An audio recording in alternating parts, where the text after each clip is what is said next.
Ask a language model to edit a file and it can't. No hands, no file system, no execution rights. Wire that same model into an agent though, and it reads files, runs commands, and adapts to their output. Nothing inside the model changed. What changed is a loop wrapped around it, quietly doing the acting. Send a prompt to a language model API, and here is exactly what comes back. Text. A string of tokens. That is the entire contract. The model reads bytes in, predicts bytes out, and stops. It cannot open a socket. It cannot write to disk. It has no file descriptors, no shell, no network access, because it is a function call, running on inference hardware that has no reason to touch your machine at all. So when you watch an agent read your code base, run a test suite, install a package, and edit 5 files to fix a bug, none of that is the model reaching out and doing things. The model produced text. Somewhere, that text said something like, run this command, or write this content to this path. And something else read that text, parsed it, and actually opened the file, actually spawned the process, actually made the API call. That something else is not the model. It is a program sitting around the model, watching its output, and translating certain patterns in that output into real system calls. Strip that program away and point your terminal straight at the raw API, and you get a very articulate chat client that describes what it would do and does nothing. So the interesting question is not what the model knows. It is what that surrounding program actually does with what the model says. That is where every agent behavior actually lives. So if the model only produces text, the simplest fix is obvious. Write a prompt that tells it to output shell commands as text, formatted in some predictable way, maybe inside a code block. You send the user's request, the model replies with something like run npm install, then edit config.json, then run the tests. You take that reply, you run it, and you call it a day. This is the design most people sketch on a whiteboard first, because it fits perfectly into the shape everyone already understands. A single request and a single response. Exactly like a chat message and a chat reply. One prompt goes in, one block of text comes out, you act on it, done. Nothing loops back. There's no second call to the model, no feeding anything back in, because the assumption baked into this design is that the model already knows the full scope of the task from the first prompt. Ask it to fix a bug and it will supposedly reason through the entire fix in one shot. List every command needed from start to finish, and simply stop when it's finished, the same way it stops after answering a trivia question. The interaction is treated as complete the moment the response ends. No verification, no checking whether the first command actually succeeded before running the second one, no handling for the test suite failing halfway through. Just one exchange, trusted completely. It's a clean design. It also breaks almost immediately, and the way it breaks tells you exactly what a harness actually has to do. Try running that one-shot design on anything beyond a trivial task, and it falls apart in 4 distinct ways, each one exposing something you actually need. First, the model still has no execution environment. It can write the string npm install in a code block, but writing that string and running it are unrelated events. The model has no more ability to execute its own output now than it did before, so something still has to notice that text and act on it. Second, that noticing is harder than it sounds. Without a strict, machine-readable format, you're left grepping free text for anything that looks like a command, and the model might phrase it as a suggestion, wrap it in explanation, or describe 3 alternative approaches before picking one. Parsing that reliably is brittle, and it gets worse the more natural the model's writing style is. Third, even if you do execute the command, nothing sends the result back. The install fails, a package is missing, the model never finds out, because the exchange was already declared finished. It just continues on the assumption that step 1 worked, drafting step 2 on top of a failure it never saw. And fourth, there's no defined stopping point tied to reality. The model stops when its text sounds finished, not when the task is actually done, so it either cuts off before the job is complete or keeps generating plausible sounding next steps for work that already broke 3 commands ago.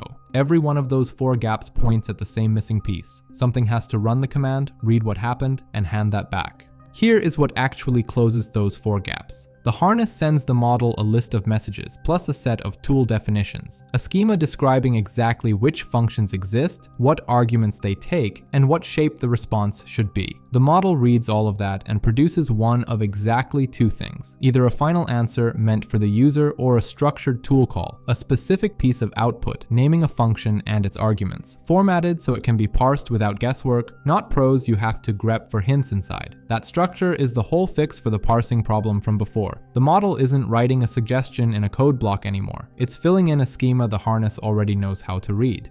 But notice what still hasn't changed. The model executes nothing. It has produced a piece of structured text that says, in effect, call this function with these arguments. The harness is the thing that reads that request, matches it to a real function in your code, and actually runs it, actually spawns the process, actually writes the file, actually opens the network connection. The model's job ends the instant it emits that request. Everything after that is ordinary code you wrote, running with ordinary permissions on your machine. Once that real tool finishes, whatever it produces, standard output, a stack trace, a file's contents, and exit code, gets wrapped into a new message and appended to the same list the model has been reading from the start. Then the harness calls the model again, with the entire updated list, the original task, the tool call it made, and now the result of that call sitting right there in context. This is the part that fixes the second problem, the one where results used to vanish into the void. There is no separate side channel for results. There's just the list, growing by one entry each time something happens, and the model reading the whole thing fresh on every turn. That detail matters more than it sounds like it should, because it tells you where the agent's state actually lives. It is not inside the model. The model has no memory between calls, no persistent variables, nothing carried over in its weights. Every single time the harness invokes it, it is starting cold, and the only reason it appears to remember what it was doing is that the full history, task, every action taken, every result returned, is sitting right there in the message list it's handed each time.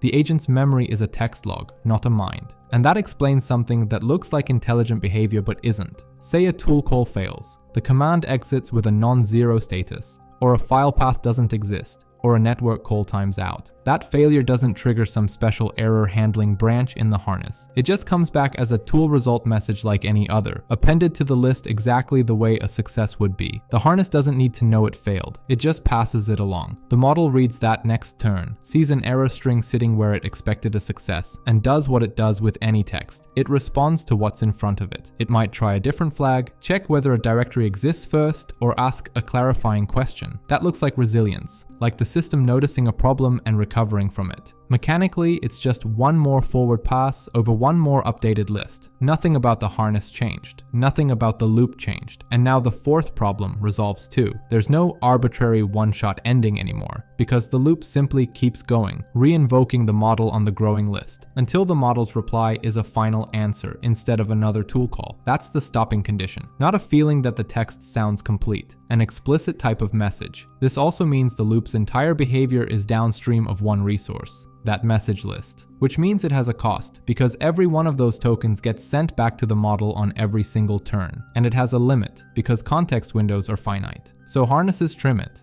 They drop old tool outputs, summarize earlier steps, or cut the oldest messages once the list gets too long. And the moment they do, whatever was in those trimmed messages is simply gone from what the model sees on the next call, not corrupted, not misremembered. Absent. The model was never holding that information in the first place. That's the entire mechanism agents run on, and it's also exactly where their most visible failure comes from. The previous mechanism already gave away the first exit condition, but it's worth stating exactly. The harness checks one thing on every turn. Did the model's reply include a tool call or not? If the reply is just text, no function name, no arguments, nothing matching the tool schema, the harness treats that as a final answer and returns it to the user. The loop ends because the model produced a different category of output, not because anything judged the text as sounding finished. That's the clean exit, the one that happens when everything goes right. But nothing about the mechanism guarantees the model ever reaches that state. A model can keep calling tools forever. It might genuinely believe another search or another file read will help. It might get stuck rereading the same 3 files because earlier context got trimmed and it lost track of what it already checked. So real harnesses never rely on that one condition alone.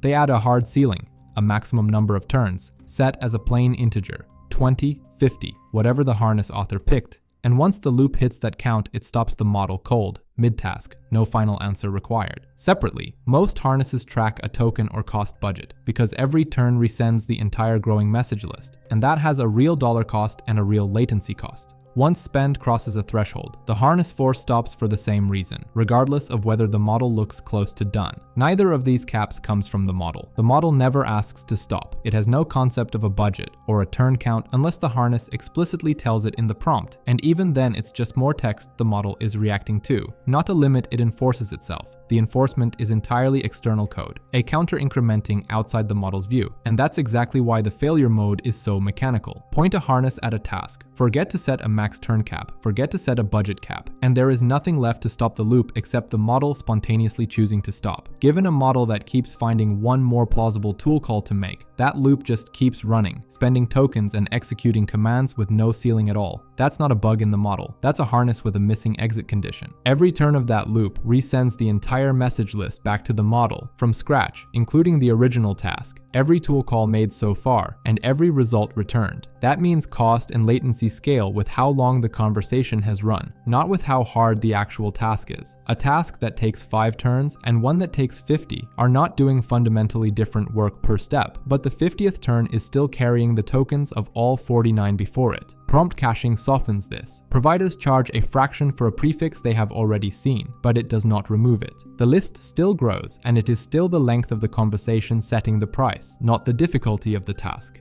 This is why long-running agents get slow and expensive in a way that has nothing to do with difficulty. So harnesses trim the list. They drop old tool outputs, collapse earlier steps into a summary, or just cut the oldest messages once the context gets too big. And that is precisely the moment an agent forgets something. Not because it misremembered, but because the decision it made 10 steps ago is no longer sitting in the list it reads. It was never stored anywhere else. If it is not in the messages, it does not exist for the model. There is a second cost hiding in the same pile. A bigger list does not just cost more, it also gives the model more surface area to get pulled off track by. An old error message, a stale file path, a tangent from 20 turns back, all of it is still sitting there, and the model rereads all of it fresh every time, with no guarantee it weighs recent relevant context higher than noise from earlier. And the fix on the other side, a hard cap on turns, stops runaway loops, but it does not know the difference between a model spinning uselessly and a model on step 40 of a genuinely long 50-step task. It cuts both off exactly the same way. Claude Code,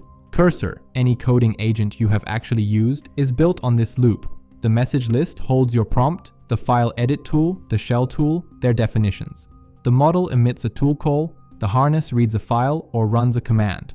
The real output, a diff, a stack trace, a test result, gets appended as a message, and the model is invoked again on the whole updated list. Nothing in that description is specific to any one product. It is the same mechanism wearing a different UI. Write one yourself against the raw API, and you see it directly. The message array and the tool schema are literal objects in your code, because that is the entire interface. Frameworks like LangGraph put structure on top of it, a graph and persisted state, but the thing underneath is still this loop. What production systems add on top is not a different mechanism. It is guardrails around this one, a cap on turns, a budget on tokens or dollars, a gate that pauses before a tool call touches something risky, like deleting a file or pushing to a branch, and waits for a human to approve it before the loop continues. And this is why debugging one of these agents means opening the message list, not the model. The model is stateless. It holds nothing between calls, so if a run went wrong, the answer is sitting in that log, in the exact tool call and the exact result that came back. That log is the whole system. Everything else is just this loop running.